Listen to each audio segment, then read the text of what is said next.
Hello there. And if this looks different, it is different. I was a victim, so to speak, I guess. I'm not sure that that's the proper word of the solar flares. And for one thing, on Saturday, I had no internet at all. And now when I tried to go onto the computer to record this, it says it's not working. And so I've got to figure out what's going on with that. So I'm using another computer. And so we'll figure out where we go from there. So I'm not sure whether the adapter and the other computer is broken. If any of you have any ideas, please send them to me and let me know, because otherwise I'll go around and try and figure out what's going on. But anyway, um, other than the fact that I'm feeling sort of like morbid, well, that's not true. But anyway, I'm definitely feeling a lack of ability to do anything with computers, but that somewhat goes into my quote today. So having made that comment about why I'm in a different place, and I'm expecting, and it's pretty soon I'm going to have a dog in my lap, I think, so you may see Penny from a different viewpoint. Are you trying to get up here? Let me talk about the particular quote that I've got today. Until you can make the unconscious conscious, it will direct your life and you will call it fate. From Carl Jung. So let me do that again. Let's sort of look up here instead of look at you, instead of looking down at the computer. Until you make the unconscious conscious, it will direct your life and you will call it fate.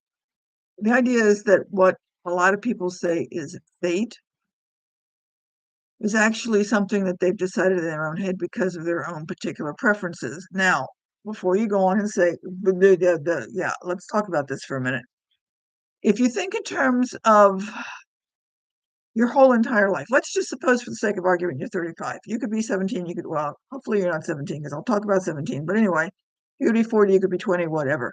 Think in terms that you've got all of those years that you've gone through whatever you've gone through. Not all of that is conscious. I mean, you'd go crazy if you were trying to remember every single thing that you tried to do for the last 35 years. I mean, sometimes we go crazy just trying to remember 10 things that we've got to get done that day, let alone everything for the last 35 years. So much of what you do and what you encounter basically goes into your mind and into your unconscious, if you will, because it's kind of, that's where it's, can I say it's going to sleep? It's just sort of, it's staying out of your immediate awareness. Because again, it would be just way too much for us if we had to handle everything we've been through. Okay. Now, let's also think in terms of, as I said, hopefully you're not 17, but if you are, let's go, just sorry about this. If you're 35, and again, I'm using that for the sake of argument, just to pick a number, I could just as easily say 28 or 40 or 20 or whatever, but I picked 35 because I think that's about halfway where many of you are. You're not 17 anymore. Go back to when you were 17. Do you have the same taste, the same preferences, the same likes, the same dislikes, the same beliefs that things are going to happen?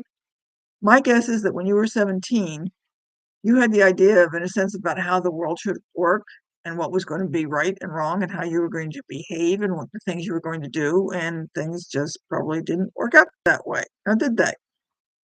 Some of your likes and preferences when you were 17, you may not even like at all today. Some of you may have are parents of a 17-year-old and you're looking at them and forgetting what it was like when you were 17. So I'm just trying to point out the fact that there's been a lot of changes since you've been 17. Many of these have gone back into your subconscious and are still there. The thing about it is, and where Jung was coming from, is some of those ideas and some of those beliefs that you had when you were 17 or even 10 or 5 or 4 or 5 are still in your head. So if you, I don't know, got burned or had an accident or something when you were small, it's probably still directing your belief system today. And I just had a thought that I hadn't thought of 10 minutes ago. When I was about 10, somewhere in that vicinity, I was playing with my brother and a girlfriend, and we were next door at her house. Her father had just built a brand new garage. I mean, it was brand new. There wasn't even anything in it at all, not even a broom, well, maybe a broom, because it was brand new and he was cleaning it out. So it was cold outside. It was January. I remember that clearly. And we were going to go in the garage where it was, wasn't so windy, it wasn't so cold. My brother and girlfriend went in the door the door started to close. This was the side door, kind of like a door that goes down to cover the car. And I bent out, or I held my hand out to go through the door, and it went right through a pane of glass. I don't know if you can see if where I can see it. You probably can't see it, but right there, I got a piece of glass in there, and it ended up freaking everybody out and ended up with the hospital with 8 stitches, what they refer to as 6 blanket and 2 straight. Why I remember that at this point, but that's beside the point. It's because it was a memorable idea. Anyway, I that we were not playing around. That was just sort of like anything you go through. I hold my hand up on a glass pane and you go through. You could do that anywhere. It was no big deal. It wasn't like we were playing or goofing off or anything. To this day, if I'm going to a door, I will not put my hand, or, well, if I do put my hand, I have to think about this, tell myself, okay, I've just seen 47 people go through that door. Nothing's happened. It's going to be fine. This door is like 10 years old. And I have to talk myself into putting my hand on a pane of glass. Generally, what I will do is I will put it on a frame or put it on the crossbar, or I will back through the door. So that instance, even though I am aware that it happened and I know exactly where this behavior is coming from, it's in my unconscious and I'm still, or semi-conscious, I guess I could say it in this particular case. Well, it's in my unconscious from the standpoint that when I go through most doors, I'm not thinking about it. I'm thinking about it now because I'm telling you. But that's something that happened a long time ago, probably over 2 decades, very easily over more than that. But it's still impacting my behavior. Now, this is something I know about, and it's impacting my behavior. Think in terms of the things that I don't, or I can say I have a lot of stuff that I don't remember, but it still impacts my behavior. How many more things are impacting your behavior and you don't remember? You may have had a small accident when you were a child about something that you don't remember or only vaguely remember, but it impacts what you do today. Does this make sense? For those of you who are parents or maybe your older siblings and see younger children and you have seen this, I know a couple of people, well, somebody who had choked on a fish bone when they were eating some fish when they were little and grew up not liking fish. Don't remember the incidents with that particular fish bone, but insist they don't like the taste of fish. I can go back and remember and see that in a sense in my head and know that that's what happened. So I can see the connection of what's going on, but this individual doesn't. So this is where Jung is coming from. We've got all of these things in our unconscious that we can't remember because it's all buried in that ton of stuff that we've gotten, that we've accumulated all our life. But for some reason, they come back and they come up at the wrong point in times and they impact the decisions we make today. When I was just talking about, this person I'm thinking of won't eat fish. When they go out for a restaurant or something, or they do whatever, they don't pick a fish dinner. So that has made it's a minor detail. It's not going to be anything big unless there's, I can't think of anything that would make a real massive issue with that. But it's making minor choices in their decisions or causing minor choices in their decisions that could impact their life because they might actually like fish and it might be beneficial for them in this case, but they're not going to do it because of that long ago little unconscious thing in the back of their head.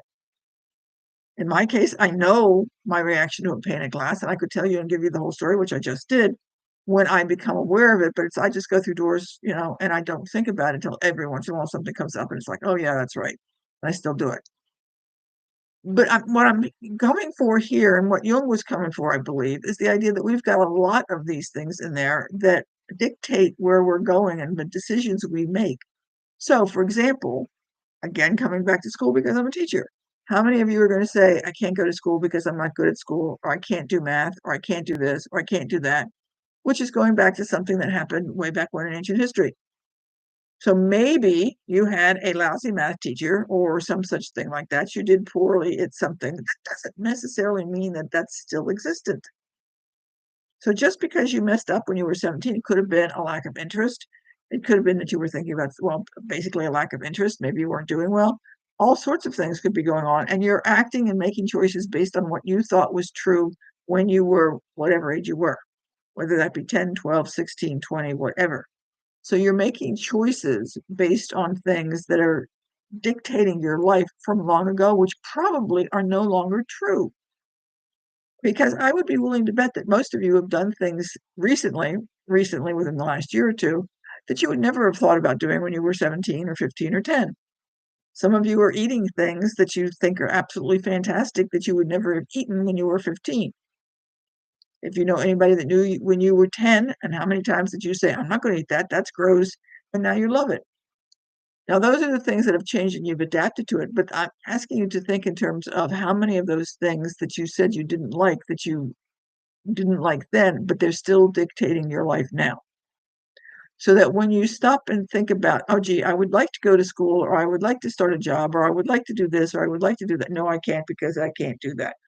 That could very well be an old thought that's dictating your life now. So I'm going to challenge you to think about what proof do you have that that's actually true using fish. If you say you don't like fish, okay, do you remember eating fish? Can you come up with a memory in which you've had fish and you can say, I don't like it? Can you come up with a memory that says, I can't do this? Let's go back to math. There might be something that you said when you were 17, I can't do math because maybe you got a bad grade on a high school test. But I'd be willing to bet that you're probably doing math now. If nothing else, you probably do something about income tax. You might have to do math at work. You have to do math to some degree if you balance your checkbook, or assuming, of course, you do checks, or anything like that.